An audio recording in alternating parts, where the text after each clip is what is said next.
কিন্তু আগে আমাকে বলতে হবে যে আপনি কে, আপনার টিচার, আপনি কোথা থেকে আসছেন। আরে বাবা, আগে তুমি দরজার সামনে থেকে সরো। সে লম্বা জার্নি করে আসছে, অনেক টাইম। দেখেন, আগে আপনি যদি আমাকে না বলেন যে আপনি কোথা থেকে আসছেন, আমি আপনাকে ঘরের ভিতরে ঢুকে দিব না।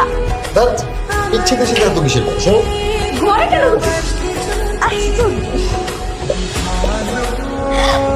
আপনার কত বড় সাহস, আপনি আমার বাবুর উপরে কেন? আপনার সাহস তো কমলে আপনার বাবার ব্যথা দিলেন কেন? কে দিছে?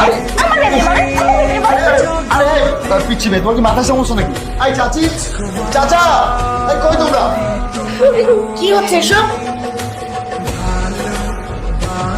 দেখেন না চাচি, ওই পিচ্ছি মেয়েটা আমার উপরে ঝাঁপায় বসছে, লিটারলি হামলা করতেছে।